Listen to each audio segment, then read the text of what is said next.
Hi, it's Friday afternoon and I'm standing outside the West Oxford Community Centre on Botley Road. Behind me, although you can't see much of it because of the bus, is the usual scene of devastation caused by Kia construction redoing the station bridge. And ahead of me to the west is where I'm going. I'm going to walk up over Harcourt Hill again, maybe a different way from the route I took last time, and then along the Chilswell track and see how much of that has changed since last time.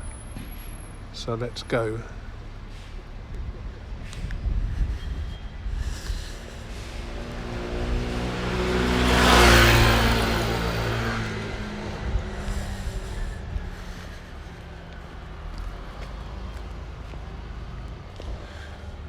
It's a nice bright afternoon, partly cloudy but not gloomy, and it's not unwarm either, so quite a pleasant afternoon, a little bit blowy.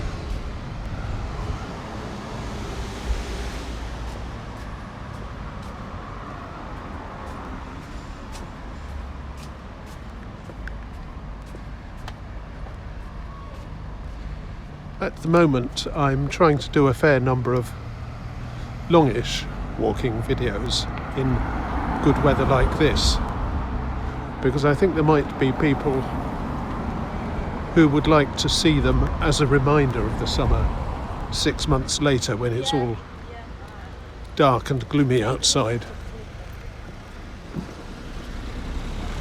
So remember where they are, save a link to them, and when it's December, bring out your biggest screen and sit down for some sun.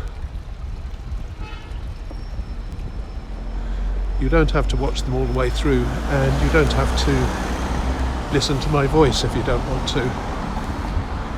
I have to preview all my videos to check for technical errors and things I've misspoken and so on. And I generally do so at multiple speed. You can get double speed with the built-in Microsoft MP4 viewer. The video editor that I use, Shotcut, gives me more than double speed, though I have to be careful not to turn it up so high that I can't understand my own voice. And I find that it's actually quite relaxing to watch the videos at double speed. You get a nice sensation of scenery passing as if you're on a train, watching out of the window. So that's interesting. Somebody has left some things here, though I think most of them have been taken. Looks as though there were some pens in that cup. Don't need flower pots.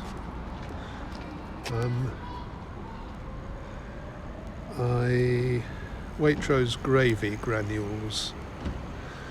Well, the thing is, they've been out in the sun, and I don't know whether that would do them any harm, or to be more accurate, me any harm when I eat them.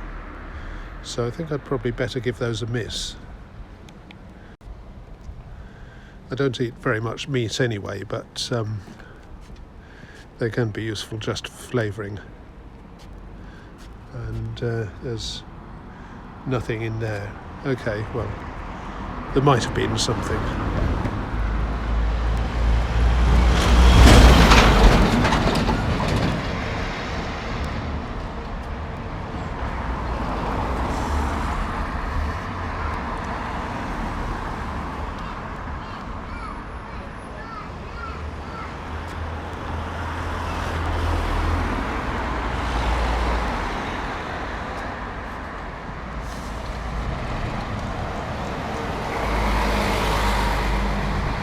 That's the Italian delicatessen.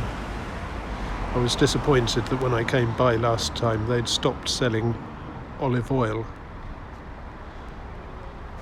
I've had olive oil from a number of countries, and the Italian is most to my taste. It generally has a fairly light, peppery sort of flavour, more interesting than Greek and Portuguese. I featured this place in my abandoned shops video, and well, it's still abandoned. I see they're now trying to rent it. Retail space for rent, 22.7 square metres, and then a phone number. At least they've tidied up outside to the extent of removing the packs of building materials.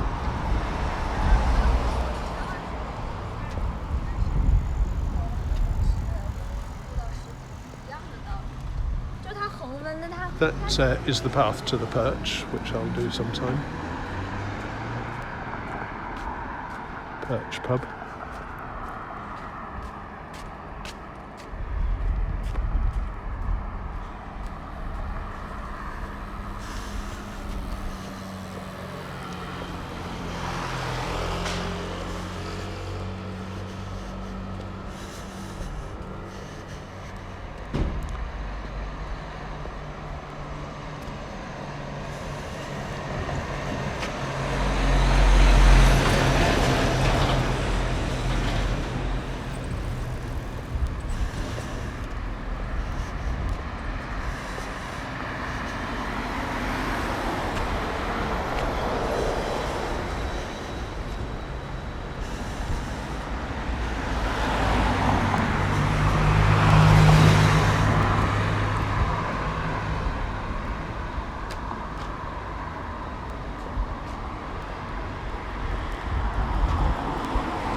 That's the only supermarket in this part of Botley Road, Waitrose.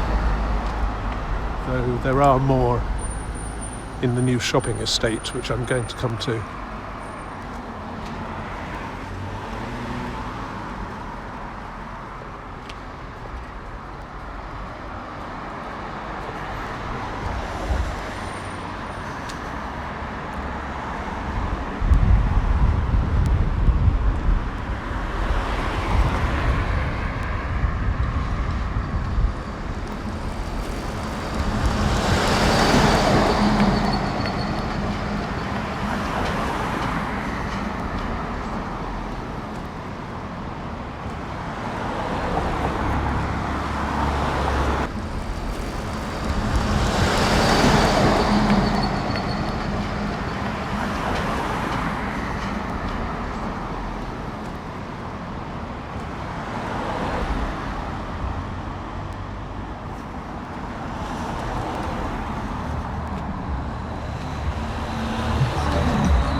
most of what's on the south side of the road is little shopping estates of one kind and another, like that. And they bear their usual toll of lost shops. Some people may remember Maplin Electronics. And there was a Maplin shop here which closed, I think, round about the start of the pandemic. There was an Argos which closed, and the Argos within the city centre also closed. It seems that if you want to pick up anything now, you have to go to a Sainsbury's to do so. I don't know whether Argos owns Sainsbury's or Sainsbury's owns Argos, or whether they've done some sort of deal. But you can do pickups. What there isn't is a shop for selecting goods and ordering goods.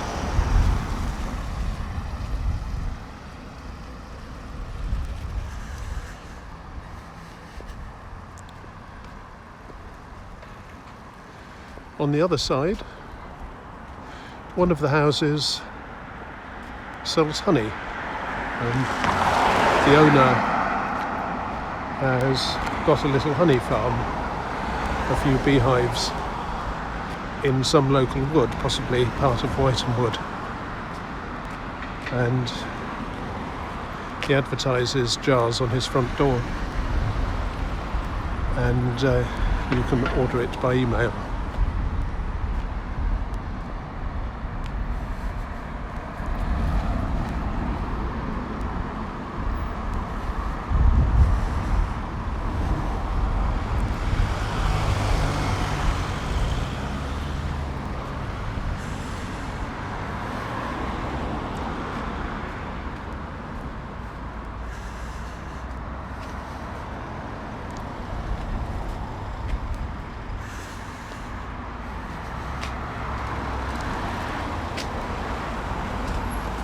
There's Curry's, also known as PC World. Bought my last laptop there, and I've had to go there since for one or two items, but I really don't enjoy doing that now because it's such a big shop, and there's the usual worry about COVID.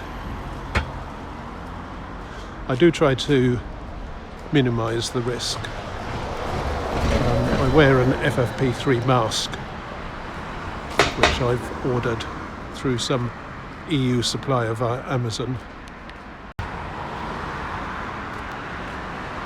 And I also use a nasal spray called Norizite, developed by the University of Birmingham. It's Birmingham in England.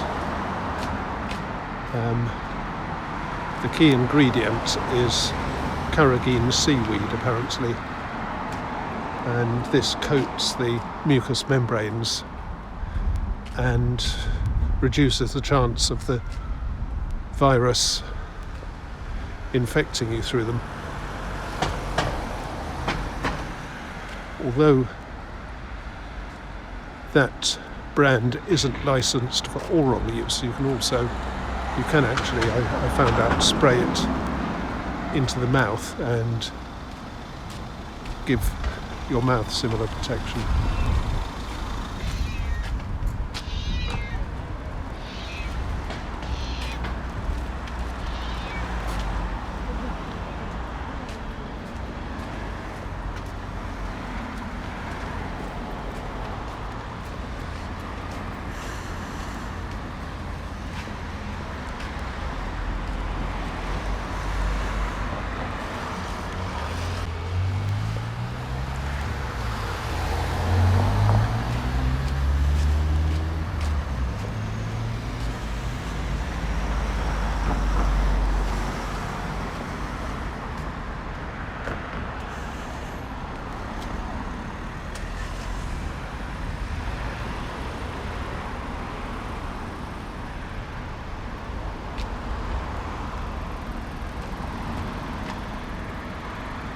I'm always quite astounded by how many people use this little collection of shops. I suspect a lot of it is the Aldi over there.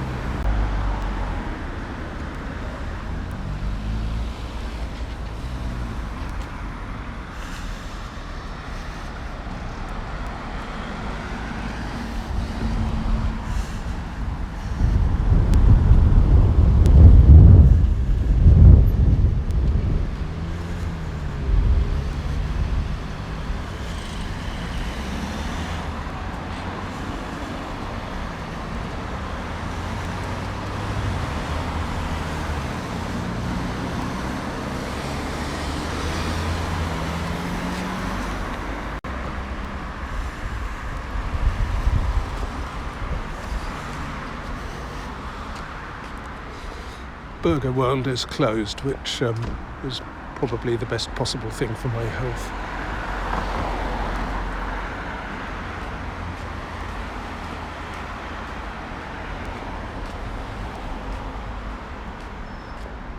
To the south, there are a lot of bits of floodplain, many of which are allowed to be used by the public.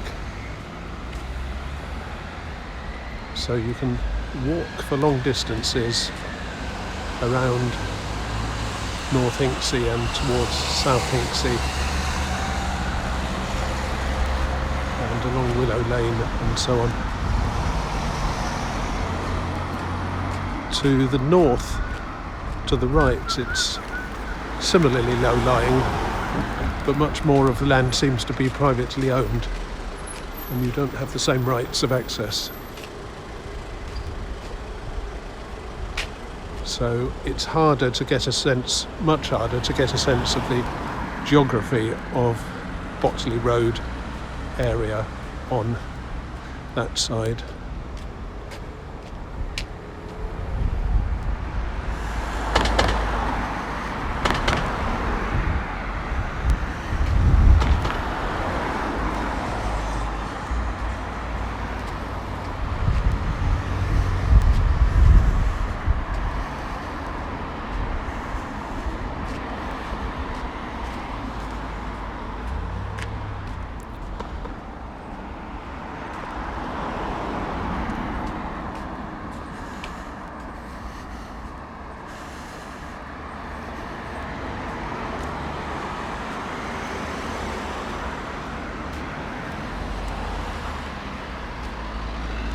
There's dual carriageway off to the right, and that takes you past the western edge of Port Meadow and along to Whiteham and then east to Wolvercote.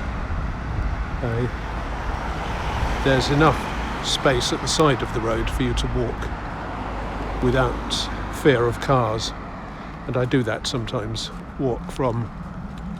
Walk the route that I've just done and then turn right and then go up to Whiteham and Wolvercote and then come back, maybe through Burgess Field.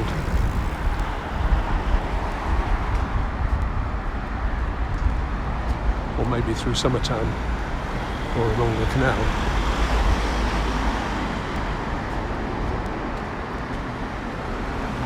In a previous video I remarked how suddenly the Botley Road gives way to countryside as soon as I go down that lane. But this time I'm going to take a slightly different path and not forsake the houses just yet.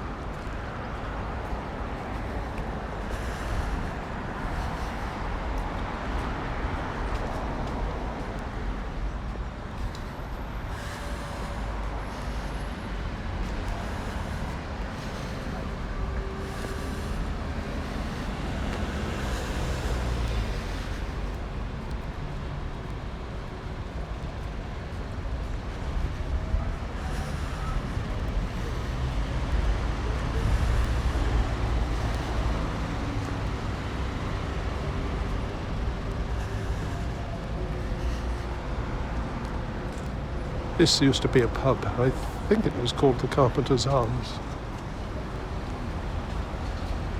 Now it's a McDonald's.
I'm coming to the end of what I think of as Botley Road now. There's a turning off to the right beyond the bridge, but what I think of as the main branch gradually curves left and goes up Cumnor Hill to a little village called Cumnor.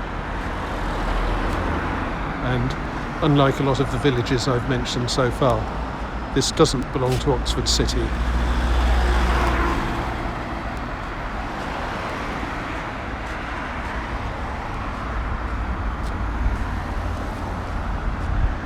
At least, I'm pretty sure it doesn't belong to Oxford City, although I don't recall seeing any boundary markers for Oxford before you get to Cumnor.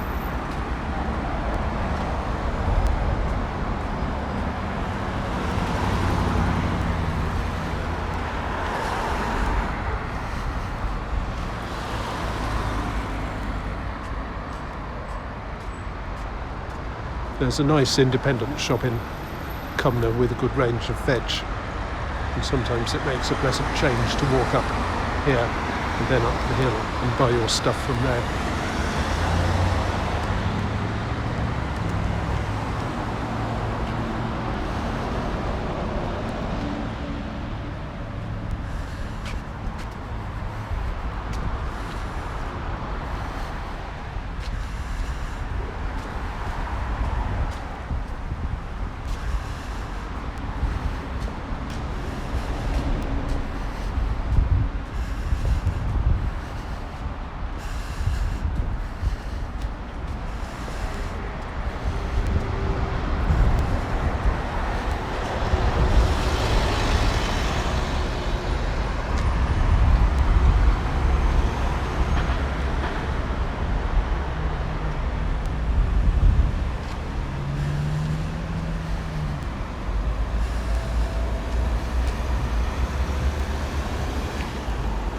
Now, what they've done over the past few years is to build a new shopping centre, which I think is called the West Way, which almost sounds as though it's deliberately in competition with the West Gate. I think West Way is 2 words, whereas West Gate is 1. And also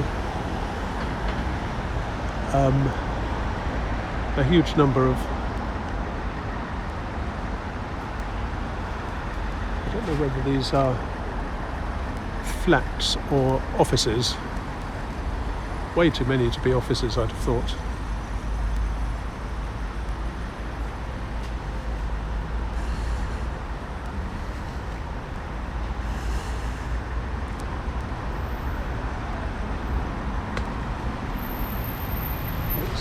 Go round the front.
And this is the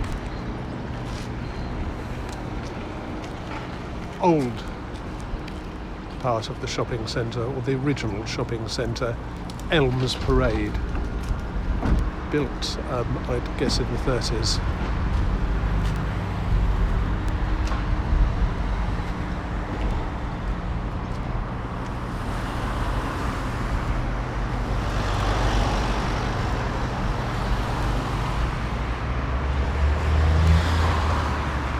It's one of the places in Oxford that still has a fish and chip shop.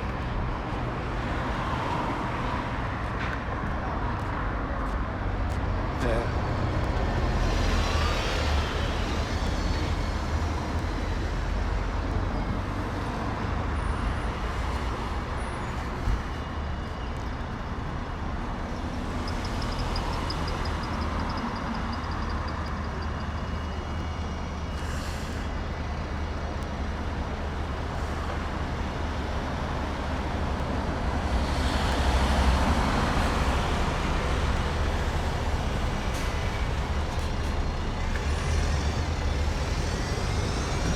It also has a tailor's.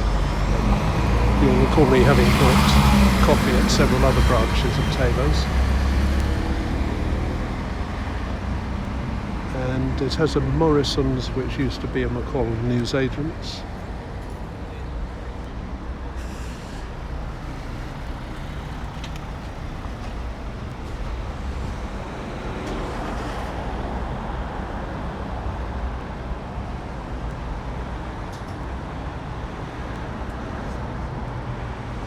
And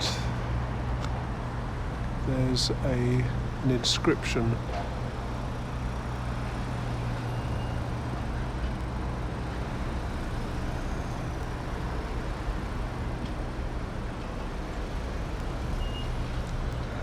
up there, erected to the memory of Stephen Edward Howes, 1872 to 1941, founder of Elms Parade, 1937. Okay, so I was right about the dates.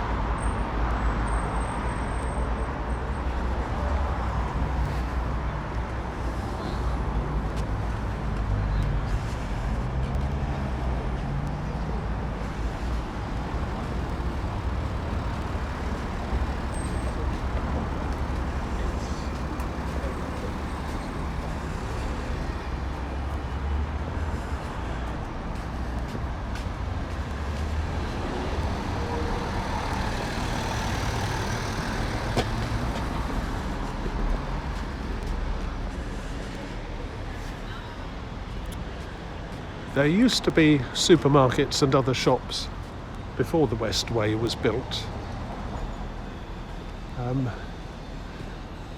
The buildings they're now in were built a little bit before the West Way, only 6 months or so, or maybe I should say opened only a few months before.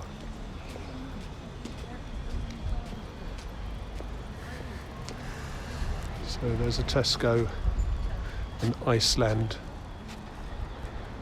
a co-op over there, something rather large and brutalist there.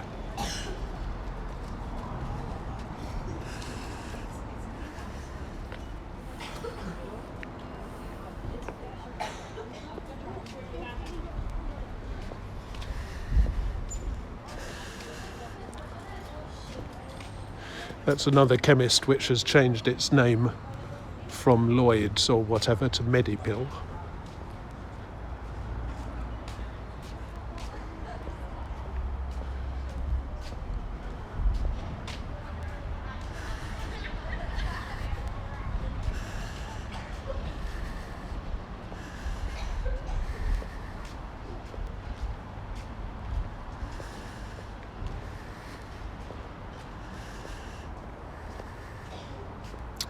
All to let.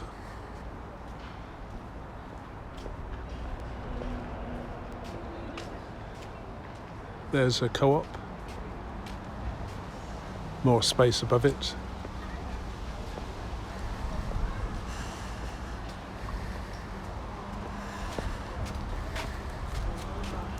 That ground floor building used to be a public library. I think the library has now moved to the other side of the square.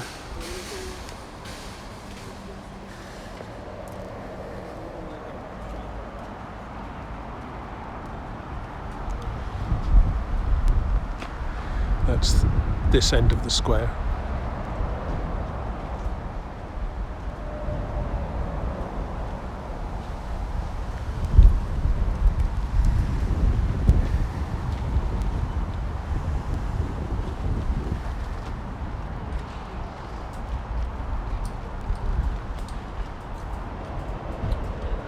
And that's that end of the square. It's a bit of a shapeless collection of buildings. Doesn't really seem to have a unifying theme or direction.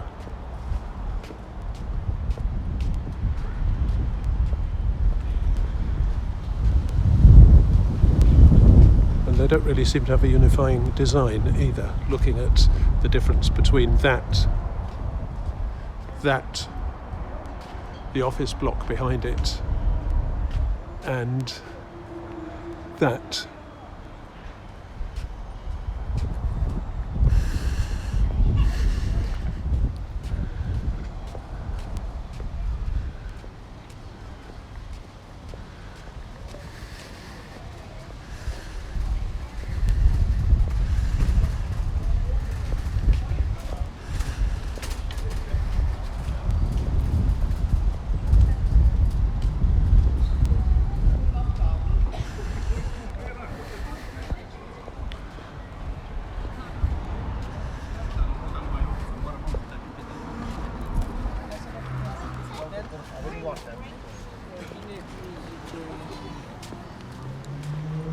Botley Library, that's right.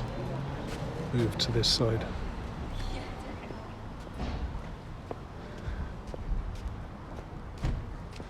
Botley Baptist Church.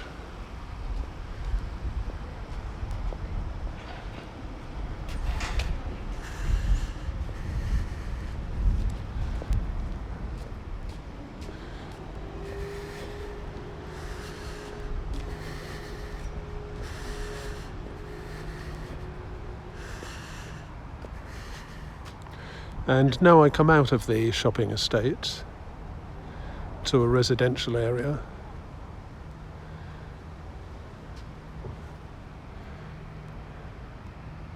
That's the back of the shopping estate.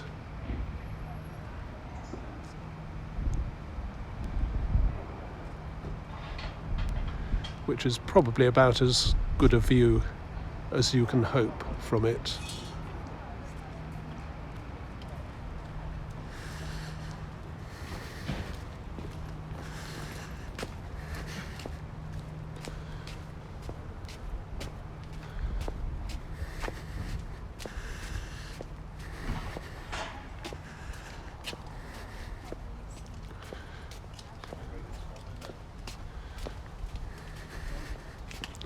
And what happens next is climbing.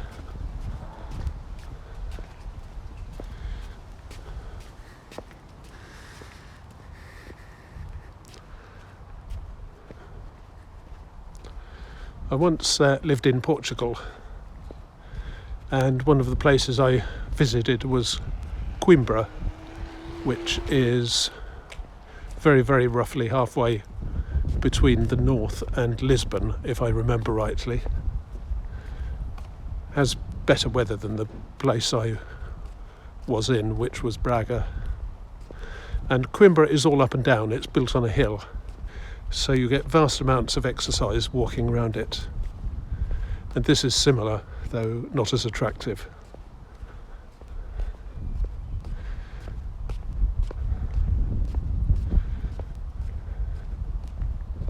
Well, another difference is that Coimbra has a university and Botley doesn't. And that reminds me, walking through Coimbra one day, I noticed a guy dressed in black academic dress. Oxford students wear gowns, hats called mortarboards, dark suit, Coimbra students don't wear exactly the same sort of gear, but it's unmistakably academic dress, or traditional university dress at any rate. And it had the same function as if you were to see a student dressed in full academic dress when there isn't a university ceremony on. That is, he'll be standing in the street hoping to entice tourists to take photos of him and pay to do so. And this Coimbra guy was doing exactly the same thing. If I remember rightly, he was also a cartoonist, and so he was also offering to draw caricatures of or cartoons for his customers. He was a good cartoonist too. Very nice minimalist black and white style, fine liner.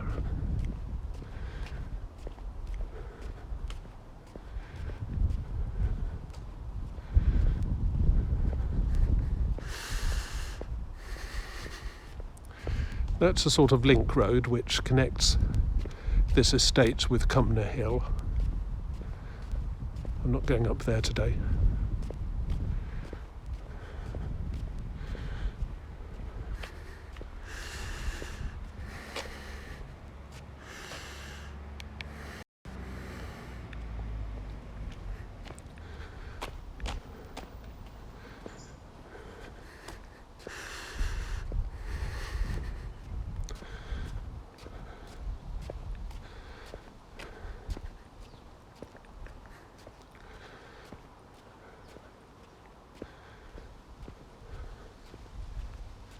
A lot of the estate has this sort of spoke and arc arrangement.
So now I've done an arc, Montague Road.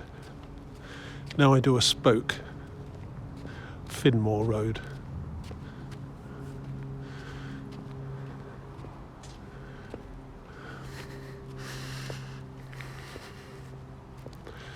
And I've already climbed quite a bit. Look at that breathtaking view of the Westway. Couldn't be bettered. By Oxford standards, that's Everest.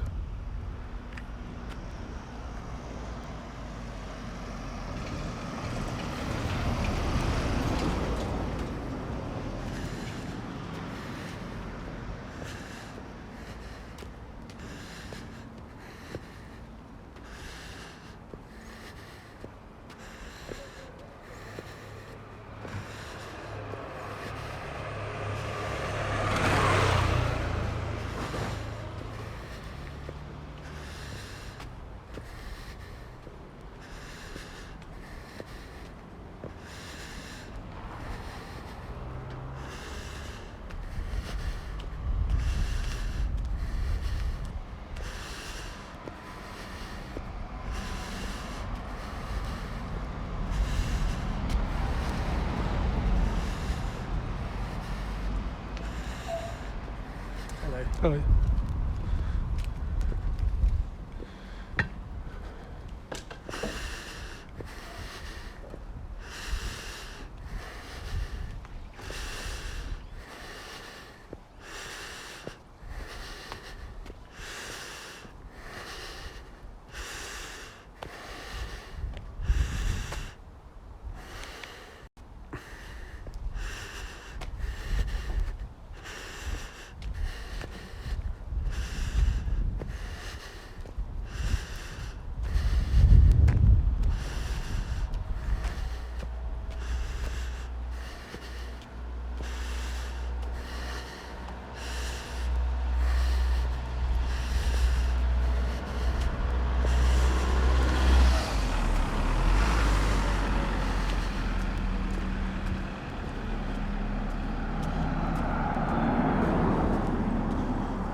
Crossing Hawthorne Close and Maple Close. Do you recognise the theme?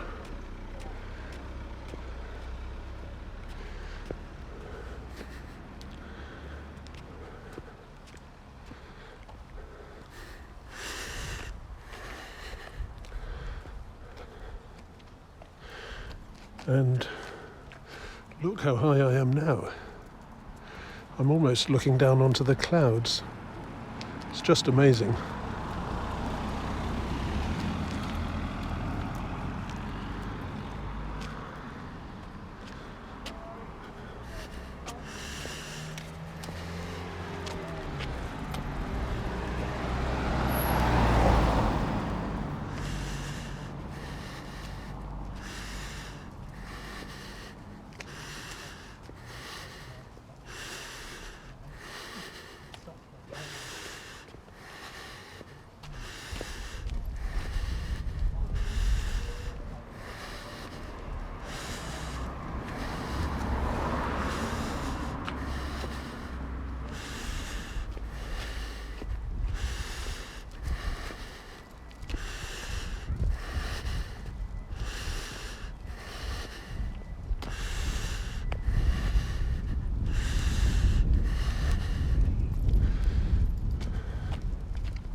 Now I'm on Crabtree Road, and I can either go up the little path there, straight ahead, or along there and turn left.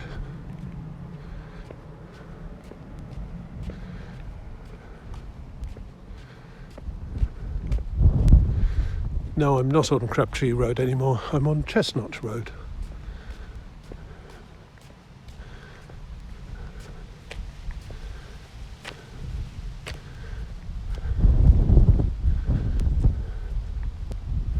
An interesting thing is that although there is more than one chestnut tree in Botley and more than one crab tree and so on, there is only one road with each tree name. I don't quite know how that was worked out.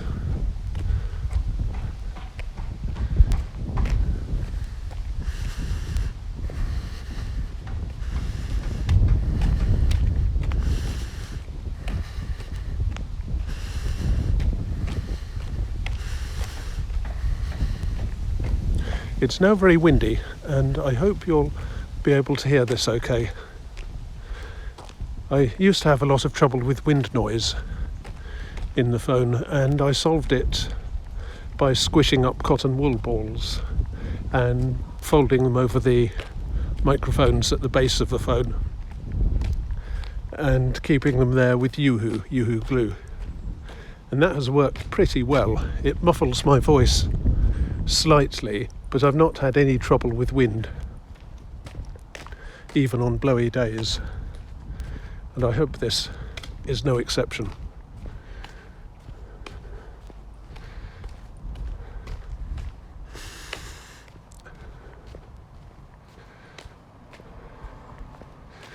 Now I think that's Arnolds Hill.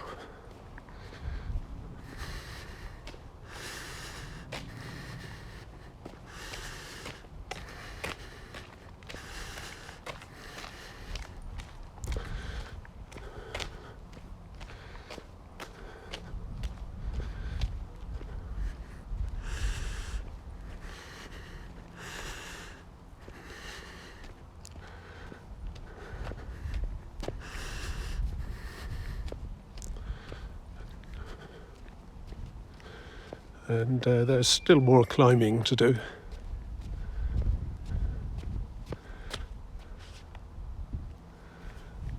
That is how far high I am now.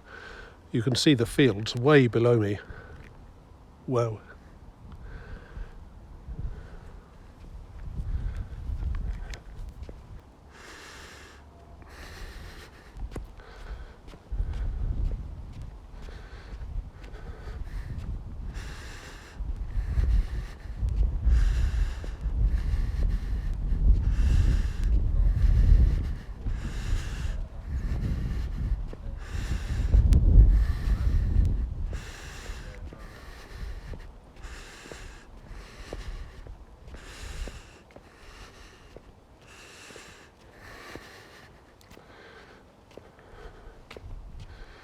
Beach Road.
And now I'm coming up to where Arnolds Road on the right and Lime Road on the left meet.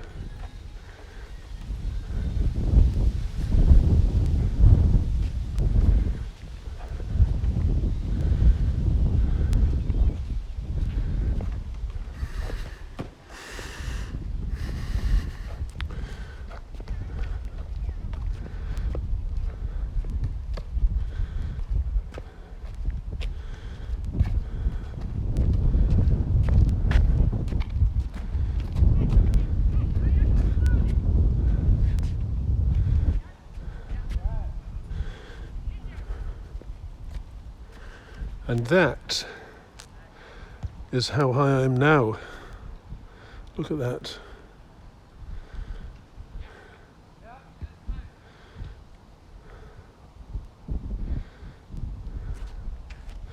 They even have buses up here. There's a bus stop. But the air is thin at these altitudes and the engines have to be specially adjusted to burn properly. Now I'm going through a playing field, a public recreation ground.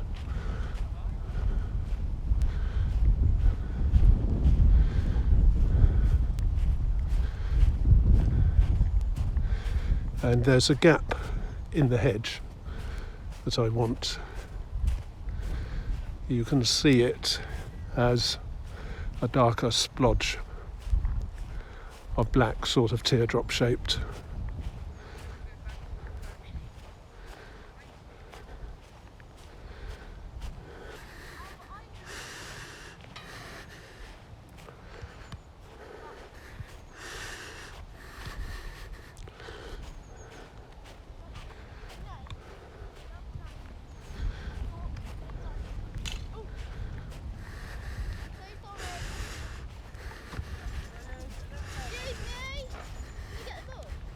Sorry? So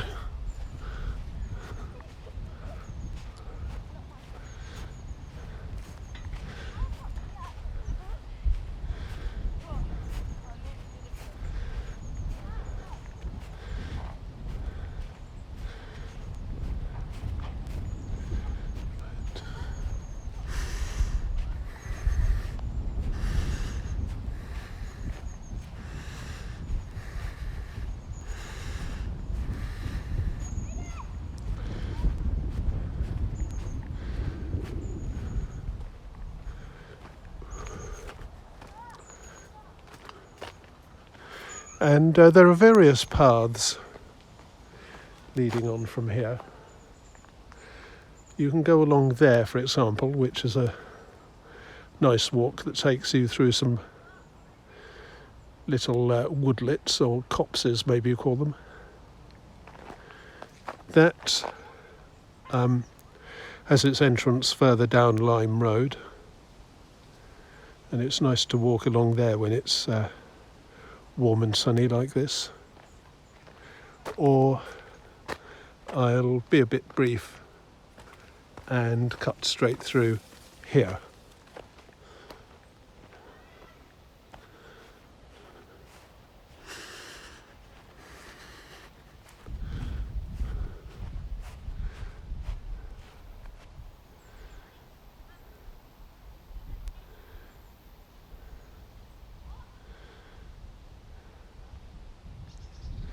Let's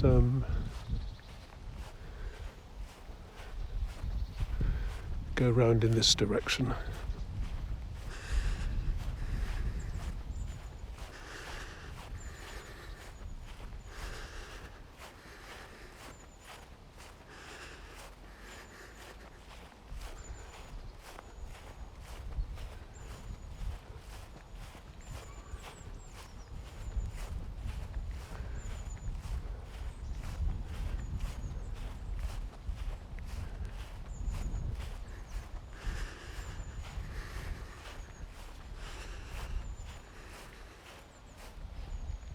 That is the back of a newish estate, possibly Turner Road or one nearby.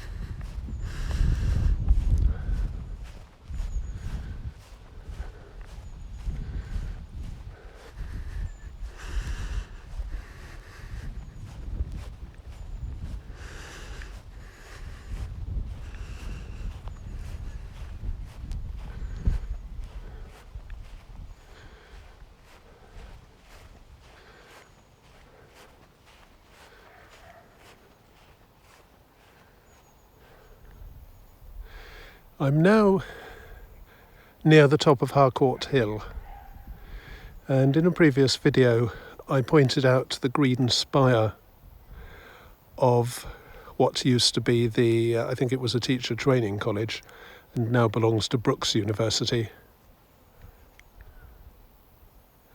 And that is the spire just visible above the big leftmost roof. And it's a useful landmark for getting onto the Chilswell track.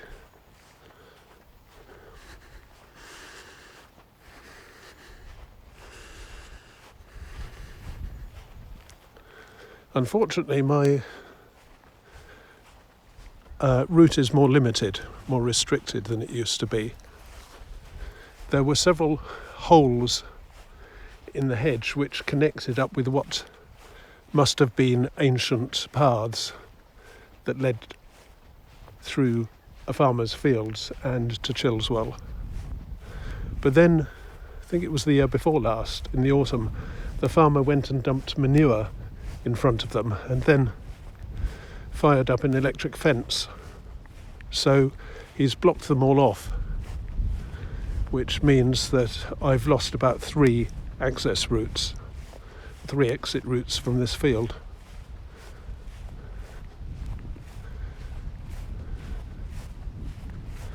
And they did look as though they'd been in use for several decades, the amount of wear.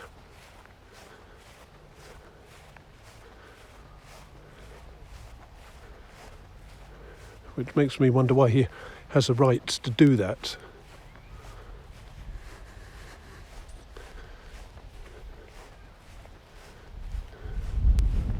One of them is a continuation of a trail that leads down to Hinksey Heights and the wildwood around the golf course. That is an old trail, and I'm sure the path that continues it and that he's blocked off was equally old.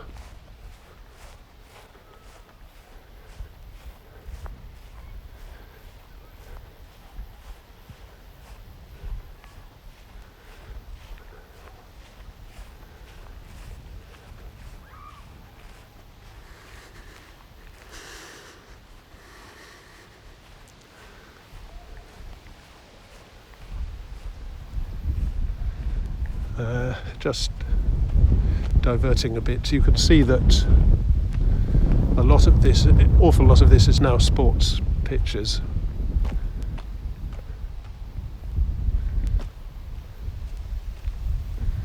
And I think most of it is controlled by Brookes.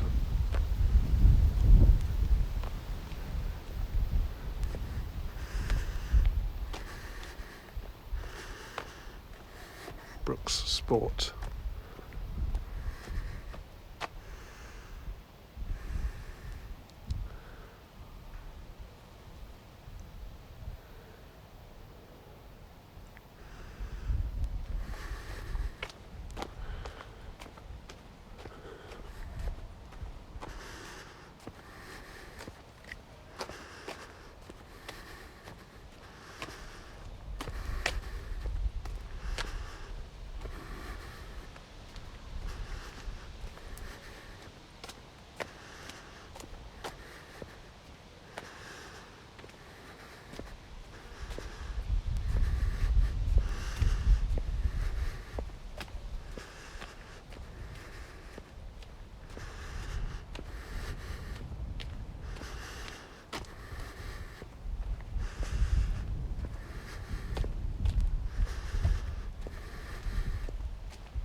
Now, I'm pretty sure that I want to go that way and through the hedge at the other end.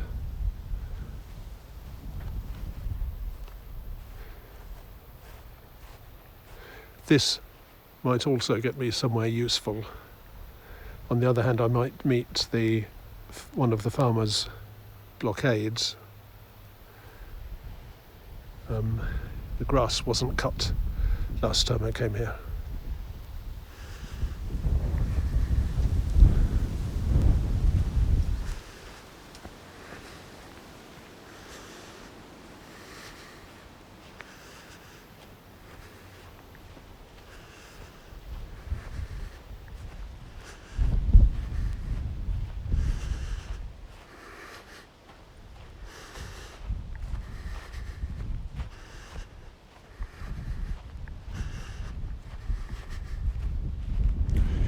Okay, well I can at least go round the fencing.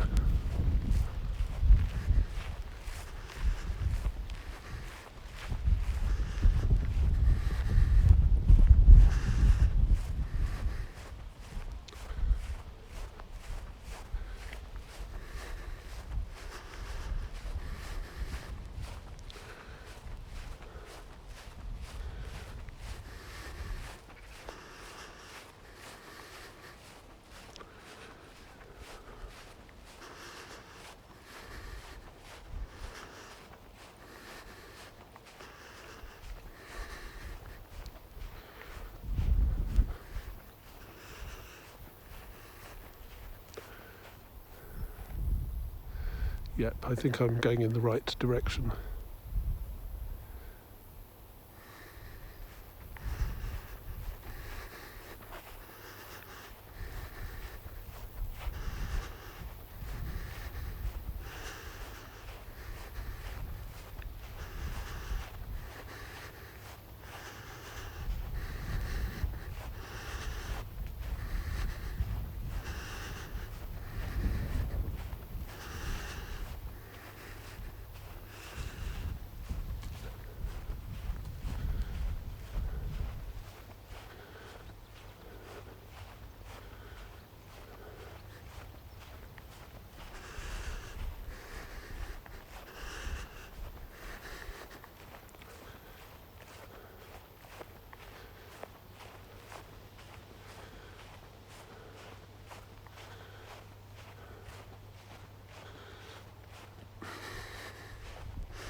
Now I can see 3 or 4 possible exits.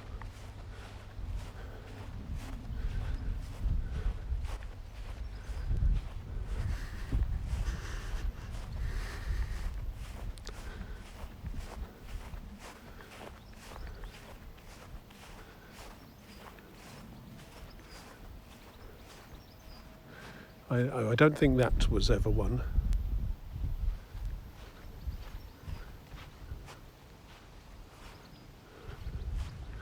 Because there hasn't been time for it to grow up.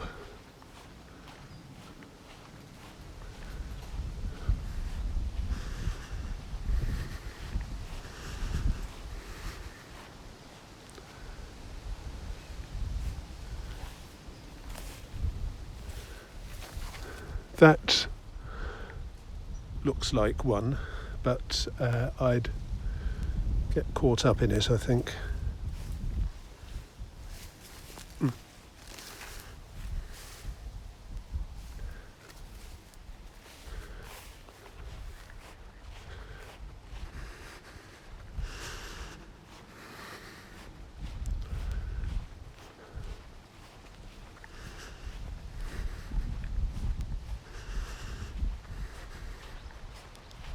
Some of these are fenced off with chicken wire.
This is what's behind me.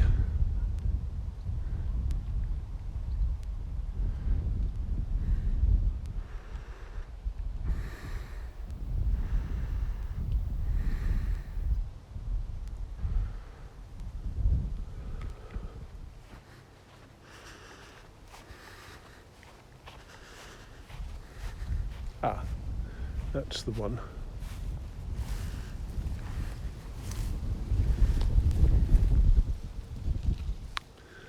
No, it isn't, because they've got some barbed wire there too.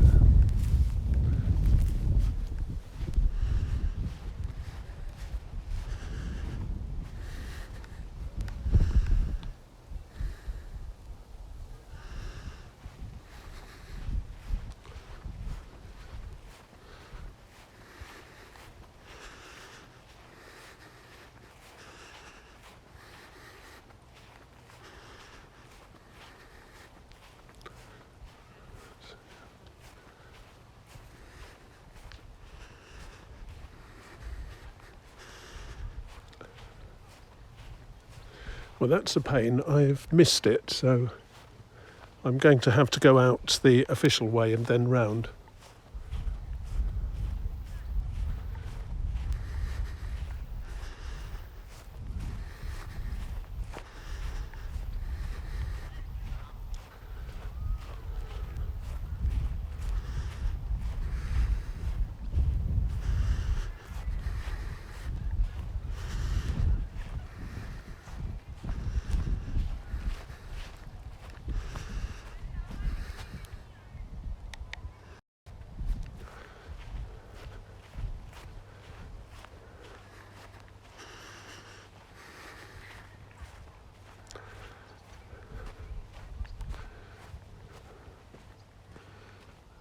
And what I mean by the official way is this.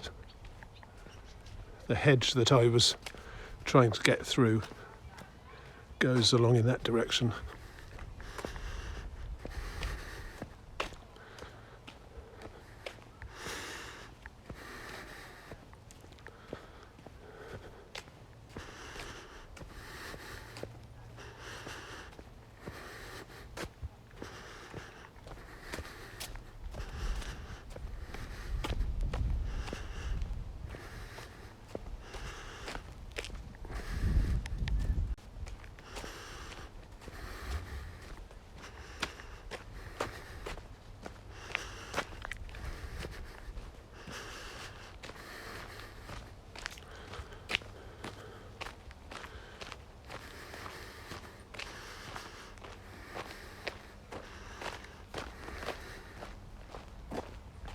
So now I've passed civilization on Harcourt Hill, and I'm at the top of the hill, and I'm walking along a track that will take me to the Chilswell track.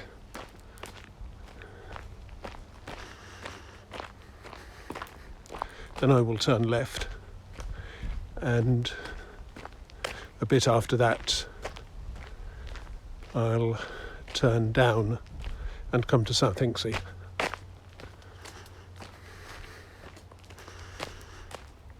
Oh, a rabbit.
there's the crossing I wanted. I didn't go far enough in the other direction.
Now, this is what I meant by blocking a path. That path goes down round the Wild Wood and the Hinksey Heights Nature Trail.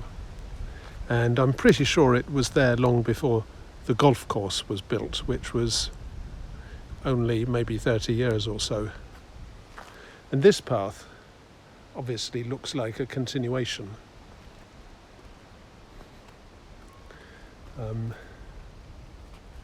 It's a little bit grown on, but pretty bare really.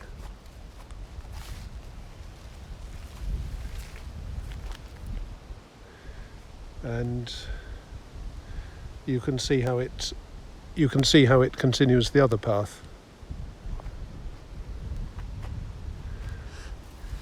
And then it goes along here,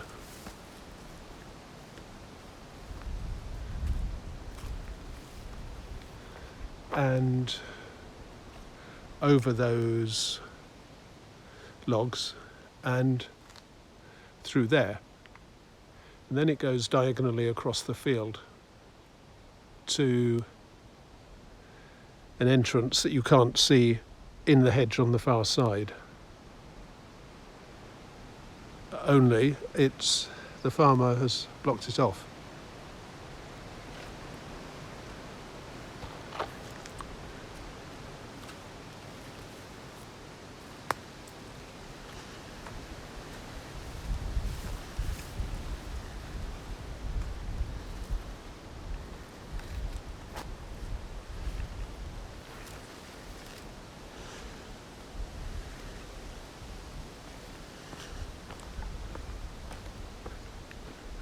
Now, somebody who knows, give me an estimate for how old they think the path is and how its state of non-growth helps confirm that.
Now I'm coming to the end of this track.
And here I am, top of the hill and on the Chilswell track.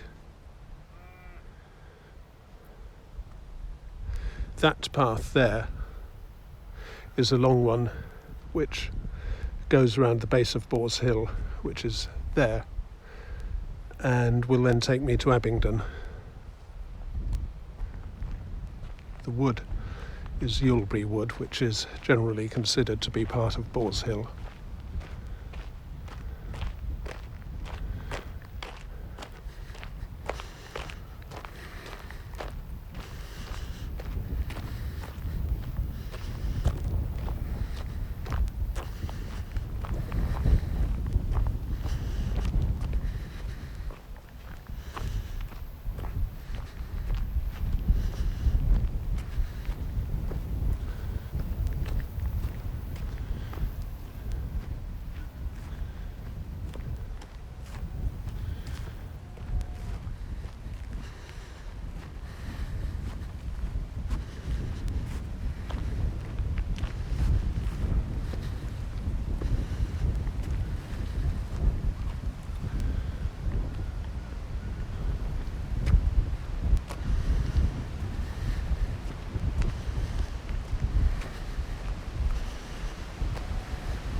The central part of this track is gated off. There's another gate further on.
I think he's changing his crop. I haven't seen that mix before.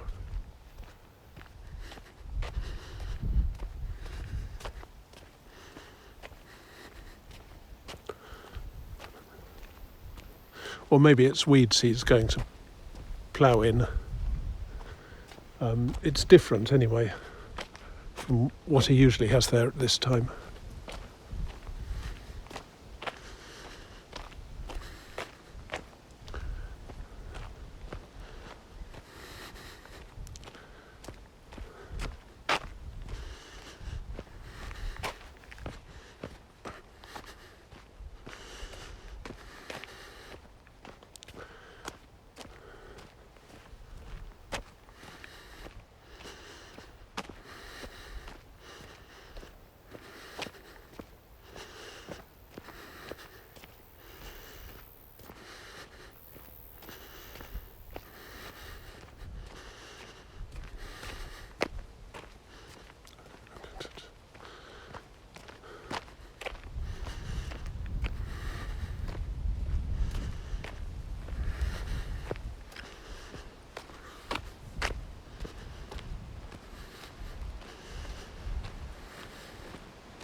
Right, I'm getting sudden battery warnings. So if this cuts out, don't be surprised.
Gosh, those are only the second lot of people I've seen up here.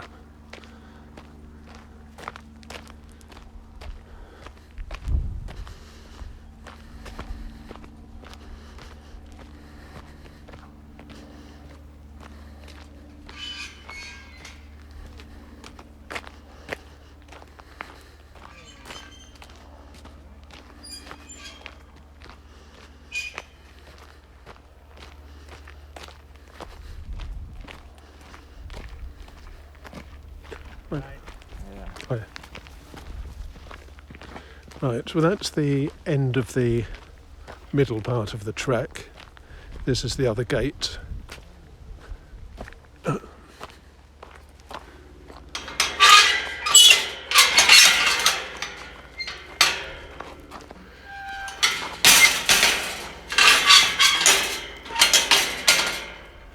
And we now pass some rather posh houses and then start on the trail down to South Hinksey.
You can walk up there and that gives another path into Yulbury Woods. That one passes a little cottage and a convent. The cottage belonged to one of the convent staff.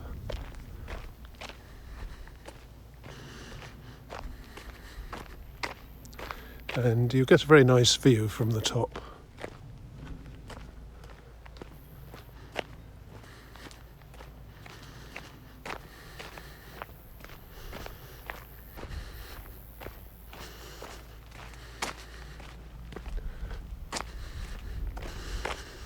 My earliest memories of this track are different from what it is now, because it was still a working farm, or one working farm, spread over a much larger area, and the footpath went through the farm, through one of the fields.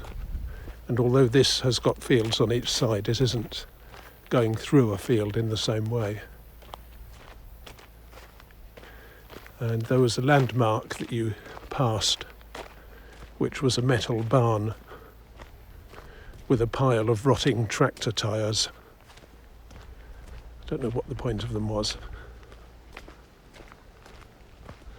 but you always knew you were at a branching point when you got there.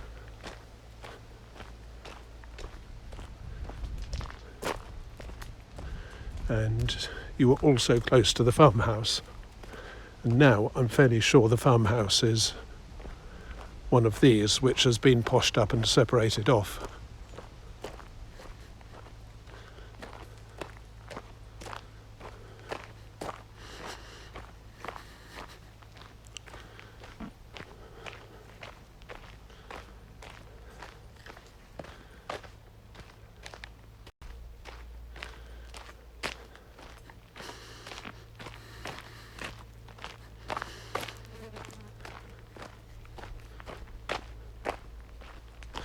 I feel as though I grew up with this path, so it still seems a little strange for it not to be like it was when I first knew it.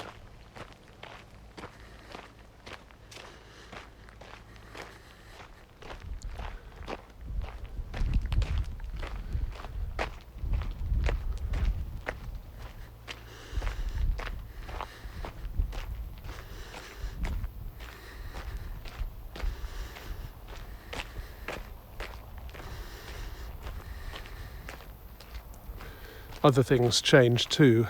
There used to be a blasted tree, a trunk which had been stripped clean of any sign of small branch or leaf, but still standing upright and throwing out a branch on either side. It was quite a wide trunk, and together with the side branches it looked like a Wagnerian opera singer flinging out her arms. And then, I think last year, somebody chopped it up and removed it.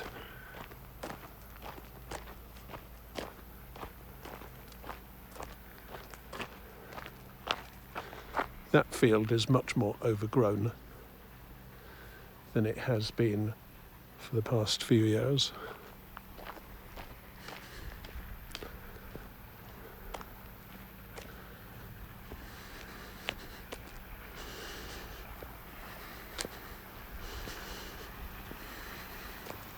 The blasted tree, fairly sure, was just there.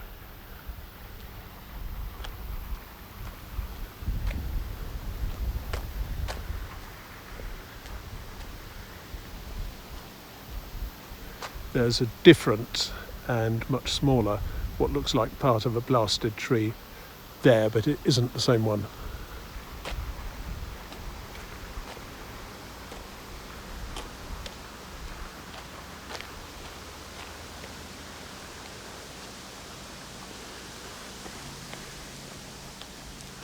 There's a very pleasant walk up diagonally across the field and then along a sort of wooded grotto towards Boars Hill.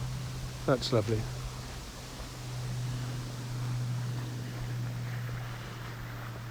But I'm now going to turn off the track. If you go on, there are a few houses on the right, cottages, and there's another path down on the left, and that actually is the other side of the metal barn. The metal barn no longer has its pile of rotting tyres, but it's still there, and I think it's the same one. And then if you go even further on, you sort of curve round and you come onto the road that runs down Hinksey Hill. But you have to be very careful doing that, because there just isn't a good crossing point down to Redbridge. There are those Lego-like studs, I think they're called tactiles, that people with sight difficulties use to find out where a crossing is, but they're not safe. If some of them will decant you straight into the traffic. And it is amazing, given how difficult it is to cross, and the fact that the average driver ought to be intelligent enough to realise how difficult it is to cross, how annoyed they get when you try to cross in front of them. Nobody stops. They just black to their horns furiously.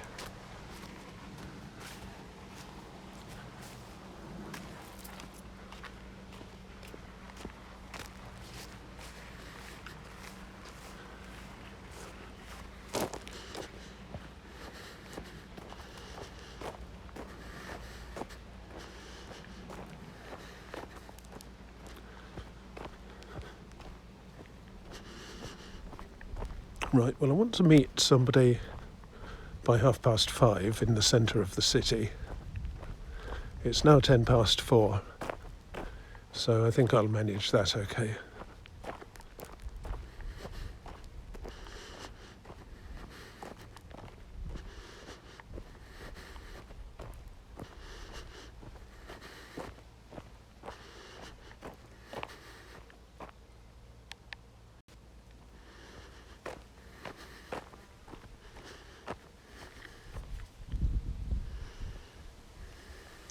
Right, I'm getting serious battery warnings now, so this may not last to South Hinksey.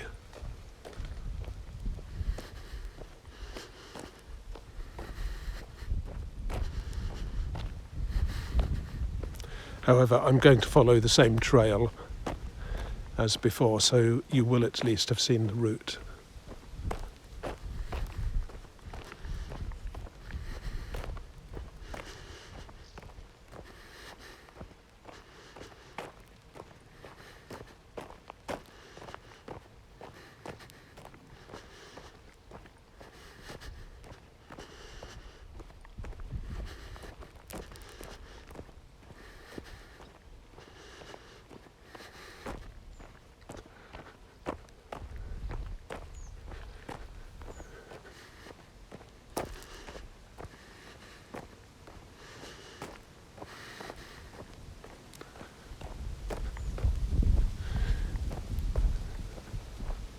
This is the really annoying landowner who has blocked off the view over their grounds.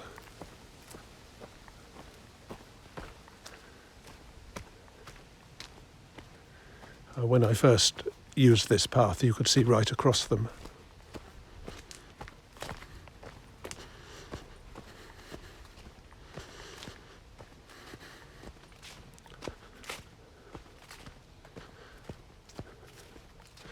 I mean, how does it actually help to do that? Is it to deter horse thieves or what?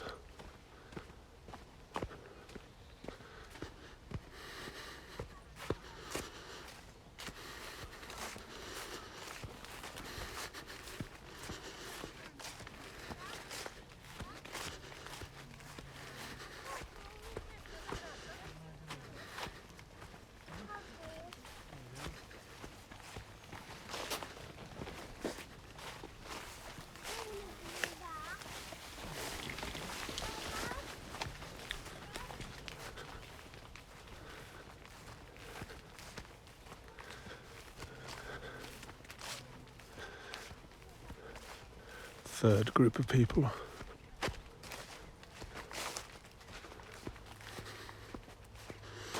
I think they're really going to need to wait for legged vehicles before that can be done conveniently.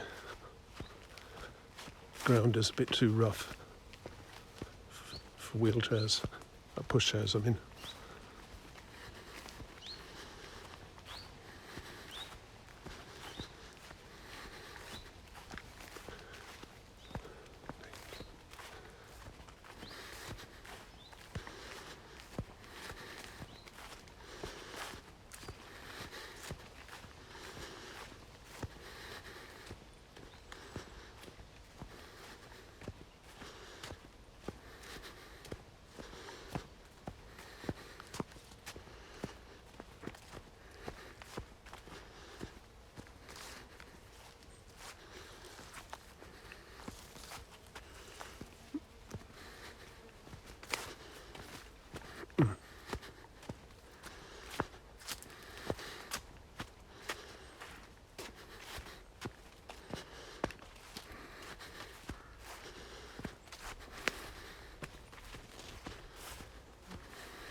Now this is always what I think of as the nice bit.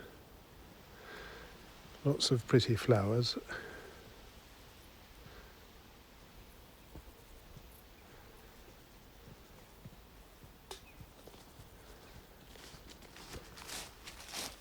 Oh, you filming? Sorry? Oh, you filming? Do you want Yes. to wait? No, sorry, Gary, thanks. No, I'm doing some virtual tours. Oh, okay. All right.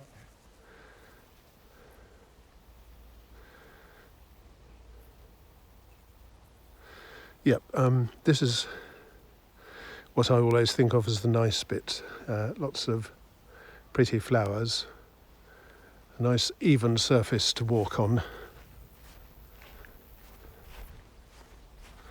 an interesting valley to look down into, and the view on Hinksey Hill, which, as I've said before, I once sat happily looking at while eating a massive Tesco raspberry and cream trifle. Look at those.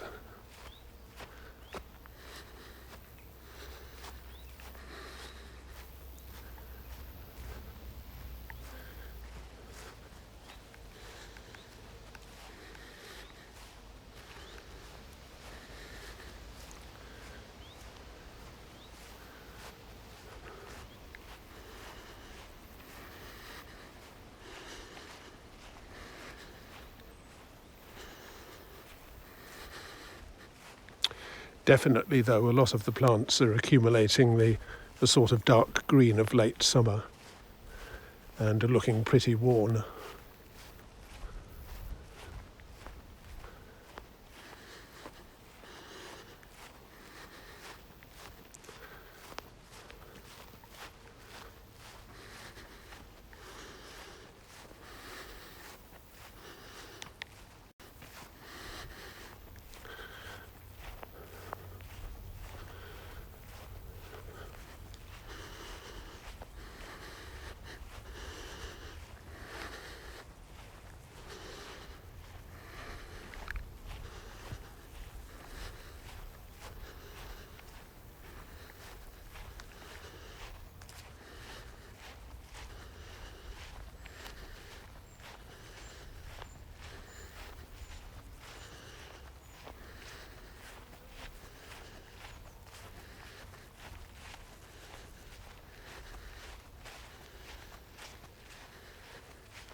This is where we come to the end of what I call the nice bit.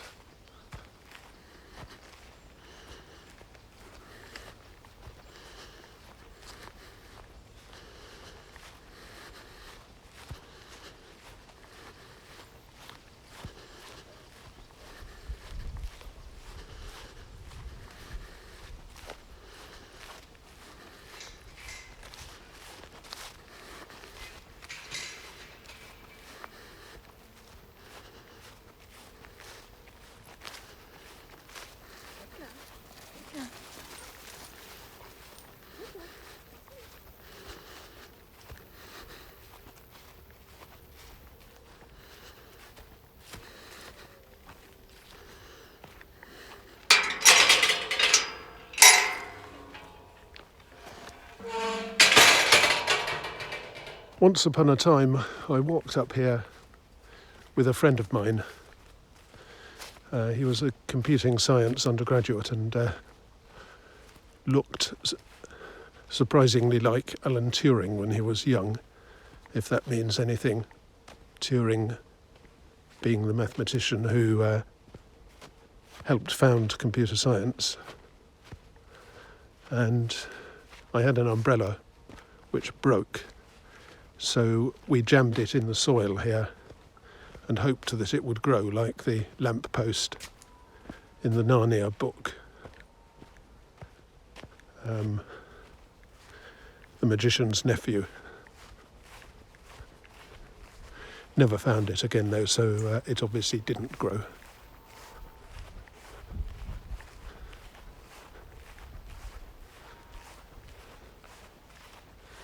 now I'm looking out over the centre of Oxford. I'm coming down to South Hinksey.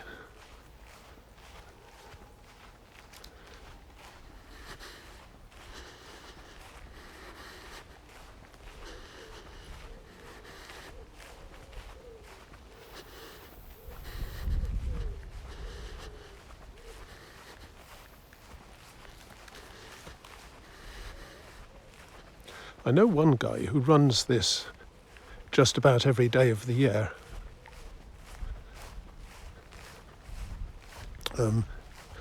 He's a good cyclist. I think he cycles to one or the other entrances, locks his bike, runs, and then comes back and rides off.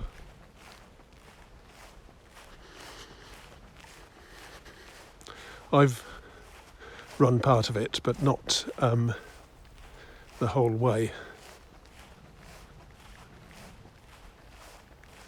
And I couldn't do that at the moment because I hurt my back a bit and don't want to strain it. What I have run is from Summertown down the Marston Ferry Road to Old Marston and then to Headington and then along the Slade, which is the outer boundary of Headington, and then to Cowley, and then back along the Cowley Road, and then back to the city centre, and then up the Banbury Road back to Summertown. I always think of that as descending both the physical and the social gradient. Summertown has the reputation of being the most posh part of Oxford. It has a lot of these tall, willowy women who help in charity shops and fetes without any apparent show of enthusiasm, because it's their duty. And who always make sure they eat the right thing. I knew a Portuguese chap who worked in a cafe there once, and he said that he didn't like them at all because they all treated him as a thing, not as a person. Headington is a bit more normal. So you've got the social gradient, and then you've got the physical gradient too, because Marston Ferry Road is downhill.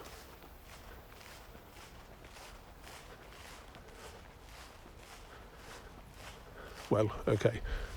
Yes, Marston Ferry Road itself is downhill, but then you have to start going uphill again to get to Headington, but I wasn't thinking of that bit.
Well, this is the sort of rump of South Hinksey, the bit that got cut off by the A34 ring road.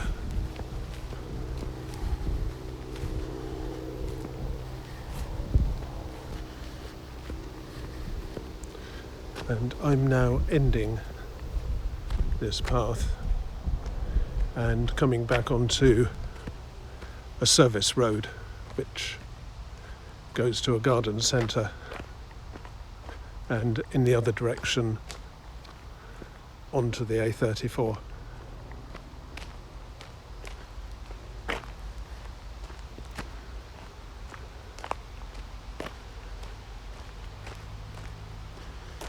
Via a bridge.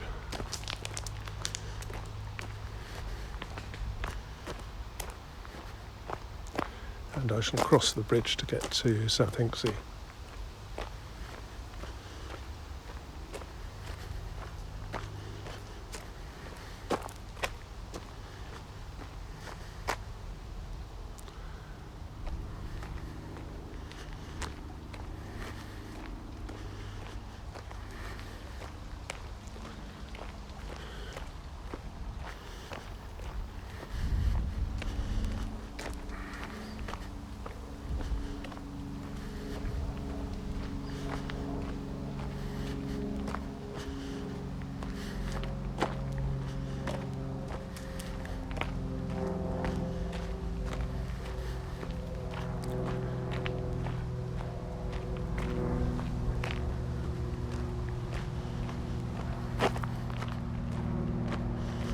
Right, so let me end gracefully rather than disgracefully.